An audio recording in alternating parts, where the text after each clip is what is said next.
خب سلام دوستان، به کانال دیجیموو خیلی خوش اومد. بچه تو ویدیو در مورد اتفاقات اخیر ایردراپ مینفای قرار صحبت کنیم.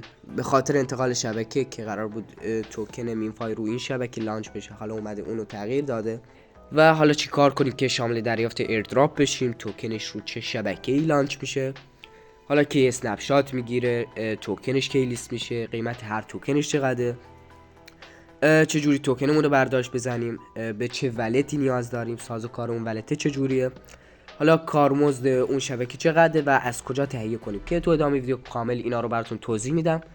پس لایک و ساب یادتون نره. بریم سراغ ویدیو.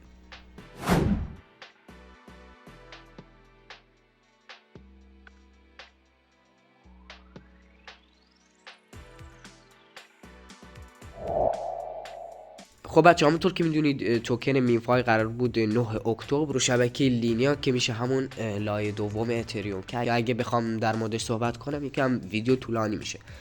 خب حالا ولش کنیم. قرار بود توکن مینفای روی شبکه لانچ بشه، حالا اومده شبکه رو تغییر داد از شبکه لینیا به شبکه سوی و قرار توکن مینفای رو شبکه سوی لانچ بشه. برای اینکه بتونن کاراشون رو روی شبکه انجام بدن، برای همین اومده تاریخ لیستینگ رو عقب انداخته. حالا طبق اطلاعیه جدید قرار 16 آبان اسنپ شات گرفته بشه. حالا اسنپ شات چیه؟ داده های کاربرا، امتیازایی که جمع کردید، فعالیتی که تو ربات داشتید رو همه رو جمع میکنن و مشخص میشه که شما چقدر ایردراپ میگیرید، چقدر توکن میگیرید. قرار 16 آبان این اتفاق بیفته. حالا 16 آبان اسنپ شات رو میگیرن و حالا این فرایند ممکنه یکی دو روزی طول بکشه. بعد از 2 روز دیگه مشخص میشه که شما چقدر توکن گرفتید. طبق چیزی که خودشون گفتن قراره 80% کل توکن ها به کاربرا برسه بدون وستینگ، بدون قفل. یعنی میتونید کل ایردراپی که دریافت کردید همه رو یه جا برداشت بزنید. مثلا مثل راکی رابیت نیست که مثلا راکی رابیت میومد 50% رو میذاشت برداشت بزنید و 50% دیگر رو میذاشت مثلا برای چند ماه آینده، مثلا برای 5 ماه آینده 10% برداشت بزنید. خب حالا که قرار توکن مینفای رو شبکه سوی لانچ بشه، ما به یه ولتی نیاز داریم که این شبکه سوی رو ساپورت کنه که بتونیم توکنامون رو به اون ولت انتقال بدیم و بتونیم برداشت بزنیم. مثلا خیلی از بچه‌ها پرسیده بودن که مثلا چرا از ولت تون کیپر حالا یا مایتون ولت استفاده نمی‌کنید. بچه نگاه کنید، ولت تون کیپر مختص شبکه تون هستش، فقط ارزهایی رو ساپورت میکنه که روی شبکه تون هستن و این توکن مینفای قرار نیست رو شبکه تون لانچ بشه، قرار رو شبکه سوی راه اندازی بشه و ما به ولت دیگه ای نیاز داریم. حالا خود مینفای اومده با صرافی OKX همکاری کرده. این صرافی OKX یه ولت وب 3 هم داره که مینفای اومده این ولت رو پیشنهاد داده برای برداشت توکن. حالا مثلا بچه‌ها میان میپرسن که مثلا صرافی OKX برای ایرانیا تحریمه و به ایرانیا خدمات نمیده، ما باید چیکار کنیم؟ بچه نگاه کنید، صرافی OKX درسته تحریمه و به ایرانیا خدمات نمیده، ولی ولتش غیر هزانتیه و میتونیم بدون مشکل ازش استفاده کنیم و توکنامون رو برداشت بزنیم به اون ولته و به صرافی انتقال بدیم و بتونیم بفروشیم که موقعش آموزش کامل براتون میذارم. خب حالا بریم برای نصب ولت OKX و اتصال به مینفای. خب بچه برای دانلود ولت OKX هم میتونید برای اندروید نصب کنید هم iOS، که میتونید از پلی استور و اپ استور استفاده کنید. خب OKX رو سرچ میکنیم. خب این برنامهشه. خب این برنامهش دانلود میکنید و واردش میشید.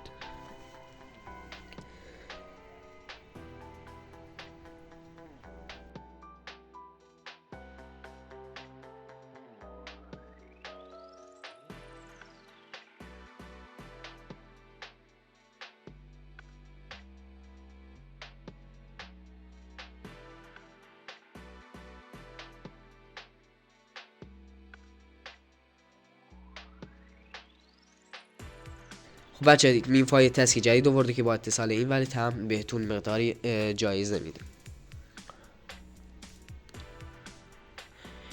خب بچه اولین بار که واردش بشید اینجا نگاه کنید، 2 تا بخش داره. یه بخش اکسچنج که همون صرافی و برای ما ایرانیا تحریم و بهمون خدمات نمیده و این بخش دیگهش ولته که ما میزنیم رو بخش ولت. خب رو کریت ولت میزنیم.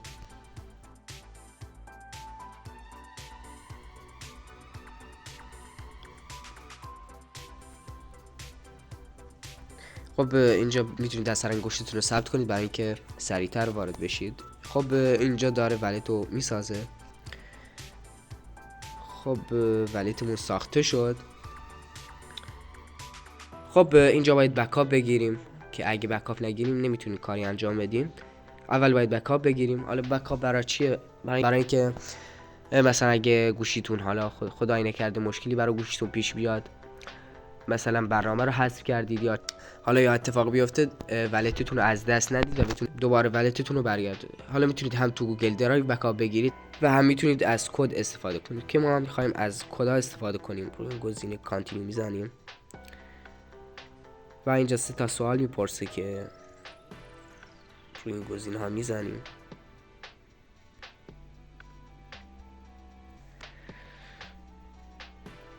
خب بچه وقتی روی این گزینه میزنید کدا رو بهتون نشون میده.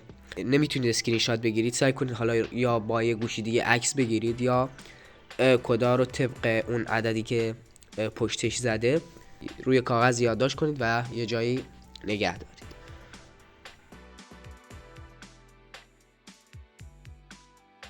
خب اینم از این بخش.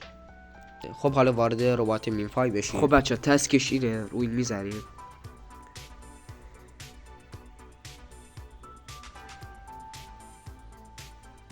خب رو گزینه اولی میزنید، خودش وارد برنامه میشه.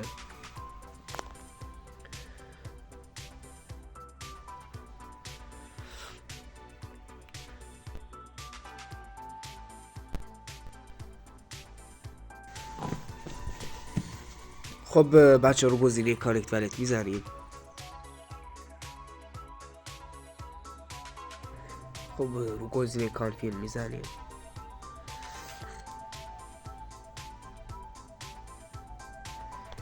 خب متصل شد و الان اون جایزه 25 میلیون سکه هم براتون واریز شده. خب بچه همونطور که میدونید برای دریافت ایردراپ ما باید یه کارمزدی بدیم، کارمزد شبکه. هر شبکه یه کارمزدی داره که باید اون کارمزد رو پرداخت کنه.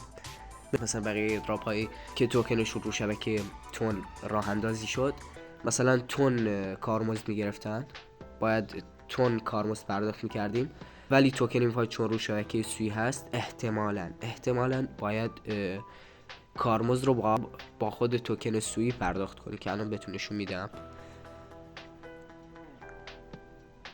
اینجا نگاه کنید. توکن سوی الان قیمتش حدوداً $1.93 هستش. فعلا لازم نیست توکن رو بخریم، به وقتش اعلام میکنم و آموزش خرید این توکن رو براتون میذارم که چجوری بخریم و بتونید کارمزد رو پرداخت کنیم به وقتش. الان نخرید چون طبق سابقه که داشتیم ممکنه یهو زیر حرفش بزنه بیاد دوباره شبکه رو تغییر بده، یا اصلا کارمزدش با یه چی پرداخت بشه، اصلا با کارمزدش با خود توکن مینفای بتونی پرداخت کنیم. فعلا نخرید، عجله نکنید و وارد کانال تلگرام بشید. حتما اونجا اگه خبری چیزی بیاد اونجا کامل براتون میذارم و توضیح میدم که جریان چیه. حتما وارد کانال تلگرام بشید. لینک کانال تلگرام تو دیسکریپشن هست. خیلی از بچه ها پرسیده بودن که مثلا قیمت توکن مینفای چقدره و بهمون چقدر توکن میرسه. در مورد قیمتش فعلا نمیتونیم دقیق بگیم چقدره، ولی قیمت توکن مینفای تو پری مارکت همونطور که میبینید تقریبا 1 سنت و باید منتظر 16 آبان باشیم که اسنپ شات گرفته بشه و معلوم بشه که چقدر توکن گیرمون بیاد. طبق تجربه‌ای که داشتیم قیمت هر توکن احتمالاً حالا نزدیک به قیمت پری مارکت باشه. قیمت اصلی نزدیک به قیمت اصلی موقع لیستینگ ممکنه نزدیک به قیمت پری مارکت باشه. احتمال قیمت اصلی هر توکن نزدیک همین عدده، حالا یکم بالا پایین تر. وقتی اسنپ شات گرفته شد مثلا معلوم شد چقدر توکن گرفتید، بیاید اون مقدار توکنی که گرفتید رو ضرب در این عدد بکنید. حالا یه عدد تقریبی در بیاد مثلا 1000 تا توکن گرفتیم ضرب در اون عددی که تو پری مارکت زده. مثلا 1000 تا توکن مین فای میشه $12. همونطور که گفتم ممکنه یکم بالا پایین باشه ولی تقریبا نزدیکای همین عدد. بچه اگه اطلاعیه جدید بیاد، خبر جدیدی بیاد، تسک جدیدی بیاد، توضیح لازم باشه، حتما تو کانال تلگرام کامل براتون میذارم. لینک کانال تلگرام تو دیسکریپشن هست. خب دیگه منتظر 22 آبان میمونیم، روزی که توکن میفای لیست میشه. موزش کامل براتون میذارم چجوری اون کارمزد رو تهیه و پرداخت کنیم، چجوری توکنمون رو برداشت بزنیم و بتونیم توکنمون رو نقد کنیم. خب بچه مرسی که تا آخر ویدیو با ما همراه بودید. اگه از این ویدیو خوشتون اومد ویدیو رو لایک کنید، مشکلی چیزی داشتید کامنت کنید، حتما میخونم و جواب میدم و چنل رو سابسکرایب کنید که از ویدیوهای بعدی جا نمونید.